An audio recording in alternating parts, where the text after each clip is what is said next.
j'en vois 1, 2, 3, 4, 5 derrière, un joli qui remonte. Et tu vois, ils sont revenus comme hier à la même heure. Oui, oui. Ça ne met rien. Patrick Isotte appartient à cette catégorie de pêcheurs désireux de trouver dans leur pratique de loisirs des sensations plus proches de la nature, tout en respectant le milieu aquatique qu'ils explorent avec passion. Nous le retrouvons ici sur le Ciron. Au niveau poissonnement, il y a du cheven, ce qu'on pêche actuellement à la mouche. Ensuite, il y a du goujon, du verron, quelques rares brochets.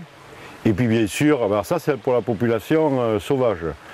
Et puis en plus, pendant du mois de mars jusqu'au mois de mai, il y a énormément de poissons et énormément de pêcheurs. Aujourd'hui, c'est exceptionnel la autant de pêcheurs. Parce que normalement, si tu es fumeur que tu oublies le briquet, c'est bon, tu fais des économies de cigarettes parce qu'il n'y a personne.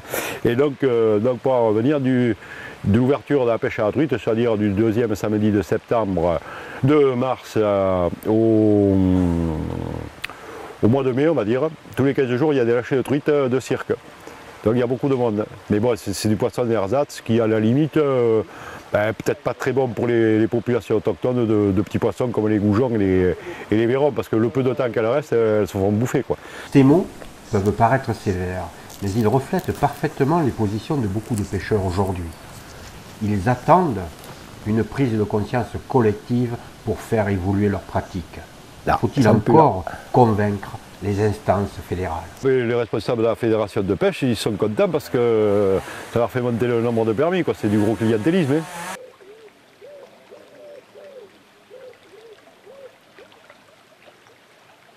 C'est une ripisylve qui est quand même relativement riche. Il y a une très belle rivulaire qui est faite de vergne et une ripisylve relativement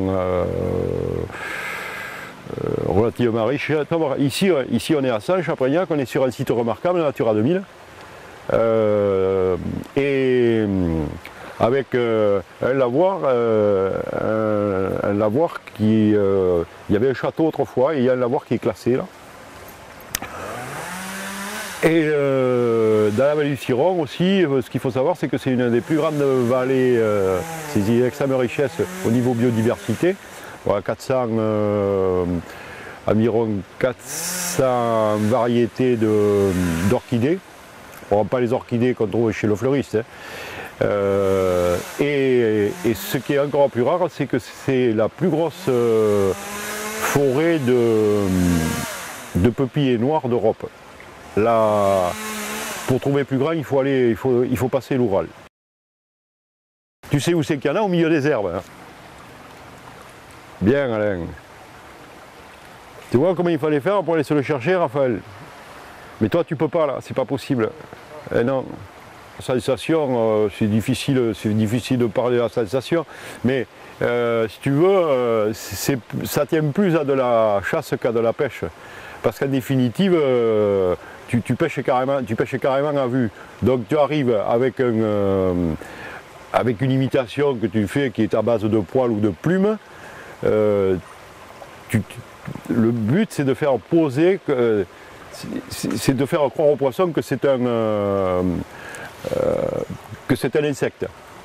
Donc tu l'as, elle est là la sensation. Et c'est au moment où tu le fais, ce qu'a fait Alain là tout à l'heure, au moment où tu le fais, c'est ça le but. Mais après, bon, si c'est de plus gros poissons, il est évident que prendre des poissons qui font 30, 40, 50 cm sur ce genre de cannes qui sont très fines, bon, ça tire énormément, oui.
c'est rare de voir un étiage comme ça. Moi je pense que c'est alarmant parce que je sais pas combien de temps ça va durer. Bon, c'est vrai qu'elle est très très basse cette eau. Mais je trouve qu'il y a plus de courant. Enfin, je sais pas, il y a plus de courant quand j'étais venu moi il y a longtemps. Il me semble qu'il y a plus de courant, non? Oui, parce Il n'y a pas plus de courant que la. Avec le problème, si tu veux, Ils ont fait péter. Du barrage de Villandreau Ouais. qui a été enlevé, Alors il y a celui-là et Pujol aussi ils l'ont enlevé. ben, Pujol, il n'y a plus rien, ou pas grand-chose, quoi. Donc ça passe plus que, si tu veux, sur une veine, quoi. Voilà, donc en fait, ça c'est la résultante. D'ailleurs, tu vas à Beaume, si tu veux, tu t'aperçois avec... il y a moins d'eau, Oui. si tu veux, mais il y a davantage de courant. Ouais, c'est plus, Et en plus, il y a un petit truc où les gens se Oui, c'est pas ne long. sont pas aperçus, si tu veux, c'est qu'en ayant une augmentation de courant et en fait un niveau un peu plus bas, légèrement plus bas, il y a beaucoup de sable qui est arrivé. Ah oui, ça tient. Parce que ça crée une vitesse, et obligatoirement ça charrie. Ben, c'est Et comme... tu vas un peu plus haut là, tu vas t'apercevoir, si tu veux, que le sable il est arrivé, il a pris 30 mètres ou 40 mètres, si tu veux, facile. Hein. Voilà, c'est là le problème. Moi, je trouve que c'est joli quand même. Hein. Mais ici, Il n'y a pas beaucoup d'eau, mais c'est joli. ici- Après, ici autrefois tu avais que les pierres, tu n'avais pas de sable comme ça. Hein. Parce que il y avait des lamproies qui frayaient. Il y avait des lamproies qui frayaient ici. Tu peux y aller, les lamproies, elles ne vont pas trouver assez de cailloux pour frayer à présent. Hein. Le problème où tu t'en aperçois bien, c'est maintenant à la passerelle en remontant là. Après, tu as de l'eau. Oui, Il y avait des cailloux il n'y en a plus. il y a plus de... Non, là, c'est ensablé. couvert de sable. C'est ça, tu vois, le gros problème qu'on a, c'est bien d'essayer de le remettre dans l'état. Mais il n'y a plus rien il y a plus aucun vannage qui peut se faire puisqu'ils enlèvent tous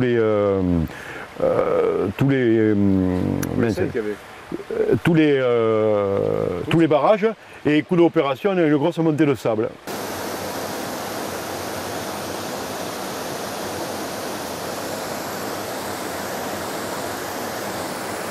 Maintenant il y a du monde. Hein. Pourquoi? Parce qu'il y a du chemin, c'est du poisson sauvage. Le chemin, c'est un poisson qui est sauvage, qui est malin,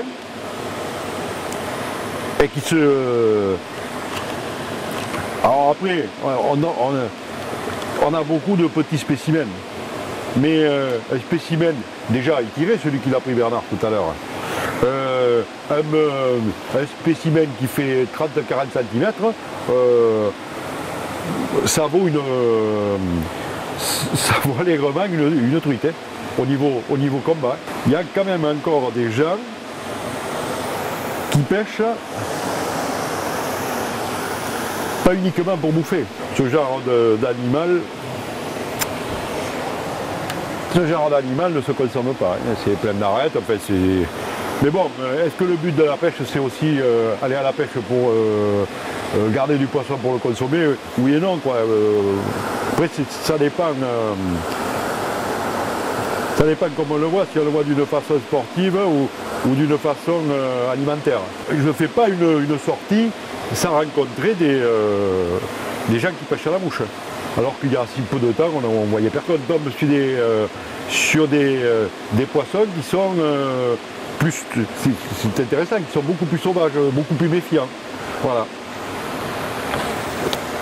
Mais bon, on les prend quand même. D'ailleurs, on le voit au fur et à mesure que la saison avance. En début de saison, ils sont très faciles à attraper, enfin, relativement simples. Et plus ils se font piquer, eh bien, plus ils sont difficiles. Ils sont plus tatillons. Ils montent sur la mouche pour voir ce que c'est, sur l'imitation, et hop, ils redescendent. Et quelquefois, ils prennent. C'est pour ça qu'il faut changer. En cours de saison, il faut changer souvent d'imitation. Mais bon, ce qui marche bien, ce sont les mouches foncées. Bon, là, c'est un peu l'antithèse de ce que je suis en train de dire, parce que je pêche avec une mouche claire. Mais c'est une mouche qu'on n'utilise pas beaucoup, donc c'est pour créer l'effet qui se coule, enfin l'effet de surprise, quoi. Bernard, il fait beaucoup du cul du canard. Lui. Allez, regarde. On appelle ça le CDC, le cul de canard. Voilà. Ça c'est guêpe, à Moi, je fais beaucoup l'ORL. cette époque-ci. Alors l'ORL, c'est l'oreille de lièvre. Ça c'est après... Et nous, on fait beaucoup dans le chevreuil. Voilà, moi aussi j'en ai eu chevreuil. Comme, Là, il y a un peu tout, hein. Il y a aussi de la fourmi pour les jours d'orage. Voilà aussi là, celle dont tu parlais. Voilà, voilà La pâte. une pâte. Oui. Voilà. Et tu prends des poissons avec ça? Ça, c'est prendre du Bien sûr, poisson on prend avec du ça. Mais moi, j'ai jamais bien pris, quoi. Ça marche partout, ça. Moi j'aime bien ça. Voilà. Toutes les micro-mouches que j'adore. Après, bon, chacun fait Ah ouais, c'est joli ça. aussi. C'est un petit truc ça. Ça là. Oh, mais on a l'autre, hein. Ça là. Ça quand ils deviennent morpions, les chevennes, avec un truc comme ça là. Après, évidemment, après tu sors l'arme, tu sors l'arme fatale. Que le canard. Cul de canard. Oui, ça y ressemble étrangement. Voilà. Et voilà. Là. Tout ça, c'est du canard. Tac, tac, tac. Et ça c'est l'oreille de chevreuil. Voilà. Ça ressemble à rien, mais ça prend bien ça. Bien sûr. Je sais pas pourquoi. C'est un peu Et voilà. le tag orange hein, comme j'ai. Hein. Une bonne partie de pêche ne saurait se terminer sans une histoire remarquable. Derrière la simple anecdote, on retiendra l'évolution des habitudes et des techniques. Les poissons aussi voient leur mode de vie changer. Bouleversement climatique oblige. Par contre, la fédération a mis des truitelles. Ils les mettent plus haut parce que le zèbre là, il en a chopé une le 27. Quand c'était, Raphaël, 27 novembre ou décembre? Bon, enfin, 27 novembre ou 27 décembre, il s'en va. Un jour, un dimanche, il faisait beau. Il m'a dit: tu m'amènes à la pêche? Ah, j'ai dit: si tu veux, hein. Je n'ai pas la photo, je l'ai sur l'appareil photo, c'est dommage. Et ça me va, bon, hein. Moi je me prends juste l'appareil photo, je ne prends pas de canne, hein. Il y a un petit soleil. Et quand il s'est pêché en sèche, ça branlait. Et puis j'ai dit: poufou, une tricolore. J'ai mis une tricolore. Et puis tu vois, j'étais en train de regarde, plop, jouer un gobage. J'ai dit: putain, il y a un poisson en activité. Et puis plop, et d'ailleurs il y en a un qui vient de gober là, sur le sable. Mais, plop, un autre. Mais tu vois, joli gobage, épais. Et pêche, pouf, il a pêché demi-heure. Et à un moment donné, moi j'étais appuyé contre le lavoir, je le regardais faire. Et à un moment donné, il m'a dit: j'ai un poisson, amène. Pose-toi, comme ça. Je lui ai dit: c'est pas une chevenne, c'est une truite. Quoi. Oui, il en attrape lui ici. C'est une truite. Et elle était, là, tu te rends compte, le fin d'année en sèche. Quoi. À cette époque-là de l'année. Et alors, j'ai pris en photo, je l'ai envoyé au Jean-Paul Raymond, je lui dis à Jean-Paul.